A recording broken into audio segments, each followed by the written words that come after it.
Perang dingin Vietnam versus Malaysia gegara Manchester United bikin Kim Sang-sik pusing. Klaim temukan pemain keturunan Inggris, Malaysia geger lagi. Sisi semrawut tur pasca musim MU di Asia Tenggara. Yuk simak selengkapnya sebagai berikut.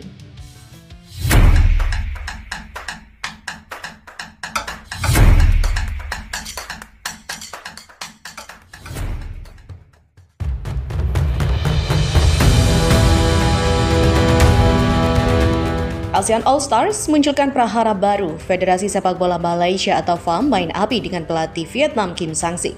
Buntut FAM menarik dua pemain kunci timnas Malaysia dari skuad ASEAN All Stars memunculkan intrik baru. Publik Vietnam merasa FAM sengaja mempersulit Kim Sang-sik dalam membangun tim kuat untuk ASEAN All Stars. FAM sengaja menarik kembali dua pemain andalan timnas Malaysia yang sebelumnya diperbolehkan bergabung. Dua pemain yang dimaksud adalah Dominic Tan dan juga Sergio Aguero. Langkah itu memunculkan spekulasi liar. Spekulasi yang berkaitan dengan kualifikasi Piala Asia 2027 di mana Malaysia akan bertemu dengan Vietnam. Malaysia dan Vietnam tergabung dalam satu grup, yakni di grup F bersama Laos dan juga Nepal. Kedua tim sama-sama sudah mengemas kemenangan di laga pertama fase grup putaran ketiga kualifikasi. Mengingat kemenangan sangat penting karena di babak ini hanya ada satu tim yang bisa lolos ke putaran final. Publik Vietnam pun menuduh Malaysia sengaja menarik kembali pemainnya karena takut dikalahkan Vietnam. Seperti ditulis dantri.com.vn, takut kalah dari Vietnam, Malaysia bikin pelatih Kim Sang-sik susah. Federasi Sepak Bola Malaysia tanpa ragu menarik kedua pemain kunci timnas Malaysia dari ASEAN All Stars. Hal itu mereka lakukan karena ingin mempersiapkan pertandingan melawan Vietnam. Sementara Presiden FAM, Datuk Muhammad Johar Muhammad Ayub, mengaku pihaknya tidak bisa membiarkan kedua pemainnya bergabung dengan skuad ASEAN All Stars. Pernyataan itu dilontarkan sehari setelah Sergio Aguero mengaku bangga bisa dipanggil memperkuat ASEAN All Star.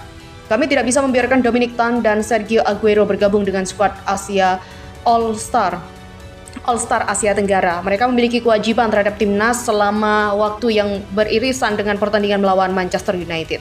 Kami perlu mempersiapkan yang terbaik sebelum pertandingan melawan tim Vietnam. Padahal Sergio Aguero sudah antusias bisa bermain mewakili Asia Tenggara melawan Manchester United. Menurutnya itu adalah kesempatan sekali seumur hidup yang ia dapat tetapi lenyap karena ego federasi. Ini adalah kesempatan sekali seumur hidup dan saya senang menjadi bagian dari tim ASEAN All Star. Saya bangga memiliki kesempatan untuk membawa kejayaan bagi negara ini, kata Sergio. Akankah intrik antara kedua negara ini akan berlanjut dan seperti apa kelanjutannya? Tentu menarik sekali untuk kita nantikan ya. Sementara susah cari pemain keturunan berkualitas, gelandang klub antah berantah. Liga Inggris mau disikat juga oleh Malaysia. Publik sepak bola Malaysia tengah digemparkan dengan penemuan pemain keturunan yang berkarir di Liga Inggris. Malaysia seperti tidak kapok dengan Liga Inggris setelah sebelumnya kena tipu Kapten Burnley Josh Brownhill. Meski begitu, rasa kagum publik negeri jiran terhadap pemain keturunan saat ini sangat berbeda dengan waktu itu. Khususnya setelah melihat penampilan dari Hector Hevel, pemain keturunan asal Spanyol yang dinaturalisasi oleh Malaysia. Hector Hevel membuktikan kualitasnya dengan menyumbang 1 gol saat Malaysia mengalahkan Nepal. Tepatnya di putaran ketiga kualifikasi Piala Asia 2027, sejak saat itu euforia pemain keturunan di Malaysia pun bertambah. Karena itulah munculnya pemain keturunan Malaysia di Liga Inggris disambut begitu antusias oleh publik negeri jiran. Meski pemain tersebut bermain untuk klub antah berantah Liga Inggris, semua bermula dari klaim laman Harimau Albrod. Laman tersebut menyebut pemain klub Wimborne Town, Jazz Bedford, memiliki keturunan Malaysia. Darah negeri jiran yang dimiliki Jazz berasal dari sang kakek dari pihak ibunya. Jazz Bedford memenuhi syarat untuk mewakili Malaysia melalui kakek dari pihak ibu.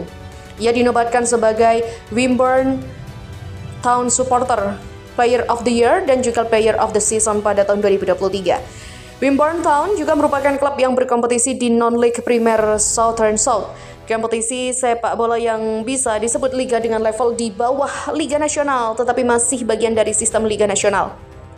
Jazz lahir pada 10 Februari 1999, usianya saat ini 26 tahun dan berposisi sebagai gelandang tengah. Lahir di Pole Inggris, karir sepak bolanya bisa dibilang cukup mentereng karena merupakan jebolan Portsmouth U18. Meski begitu, lagi-lagi belum ada konfirmasi resmi perihal status pemain ini, apakah benar-benar memenuhi syarat dan layak untuk dinaturalisasi dan bermain untuk timnas Malaysia. Malaysia tentu harus belajar dari sekian banyak pemain yang membantah memiliki keturunan dari negara mereka. Tentu saja, hal ini akan memalukan jika ternyata Josh Belfort ternyata tidak memiliki keturunan Malaysia seperti yang mereka beritakan. Tentu hal ini juga menarik ya. Dinantikan kejutan apa yang nantinya akan terjadi. Pada 28 Mei 2025, Manchester United akan berlaga melawan ASEAN All Stars di Malaysia. Sebelum lanjut ke Hong Kong 2 hari setelahnya. Dengan nama besar dan popularitas global Manchester United, seharusnya ini menjadi satu sajian menarik, bukan? Terlepas dari performa MU yang cenderung inkonsisten selama beberapa tahun terakhir, seharusnya tidak ada kesulitan soal seleksi pemain di tim ASEAN All-Star. Bagaimanapun, bisa bermain melawan salah satu tim dari Liga Top Eropa adalah pengalaman yang begitu langka. Tapi, entah kebetulan atau bukan, tur Setan Merah kali ini menghadirkan nuansa yang mirip dengan situasi tim sepanjang musim 2024-2025, yaitu semrawut. Dari segi jadwal saja, kesan semrawut sudah terlihat karena jadwalnya serba mepet dengan agenda timnas di Asia Tenggara. Ya, seperti diketahui, pada jeda internasional FIFA bulan Juni, timnas Indonesia akan berlaga di kualifikasi Piala Dunia 2026. Sementara negara-negara Asia Tenggara lainnya akan bertanding di kualifikasi Piala Asia 2027.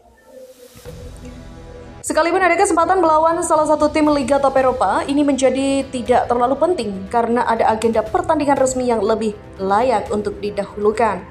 Awalnya, keputusan timnas Indonesia untuk tidak melepas pemain-pemain kunci seperti Jay Itzes dan juga Tom Hai ke dalam tim ASEAN All-Star dikritik media negara-negara Asia Tenggara lain.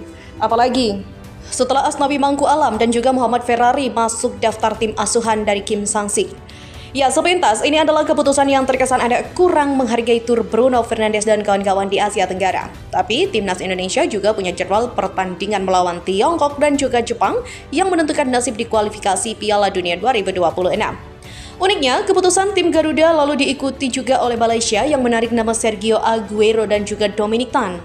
Maklum, Harimau Malaya perlu persiapan ekstra jelang laga krusial kualifikasi Piala Asia 2027 melawan Vietnam pada jeda internasional FIFA bulan Juni. Kesan semrawut juga makin terasa karena Nicholas Michelson dari Thailand dipastikan batal bergabung karena tidak dilepas Odense.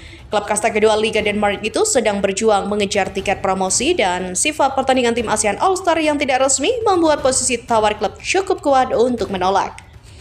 Jika pemain bintang ASEAN lalu rontok satu persatu karena masalah agenda, ini murni akibat kesalahan penjadwalan. Dan jangan kaget juga jika pada akhirnya materi pemain di tim ASEAN All-Star serba ala kadarnya. Bagi Manchester United sendiri, tur pasca musim seperti ini jelas tidak lazim secara jadwal, karena berlangsung tepat setelah pertandingan terakhir di Liga Inggris tuntas. Pada periode akhir Mei-Juni, klub-klub Eropa biasanya beristirahat sebelum mulai bersiap di masa pramusim, bukan malah bepergian jauh ke benua lain. Dengan performa dan kondisi yang semrawut, kunjungan tim asuhan Ruben Amorim ke Asia Tenggara menjadi satu alasan mengapa Manchester United menjadi seperti yang kita lihat saat ini. Sekalipun nantinya datang sebagai juara Liga Eropa, situasi semrawut di tim ASEAN All-Star sudah menjelaskan. Pertandingan di Stadion Bukit Jalil cukuplah dinikmati sebagai sebuah hiburan karena The Red Devils memang lebih mengejar aspek bisnis dan komersial ketimbang olahraga dalam kesempatan kali ini.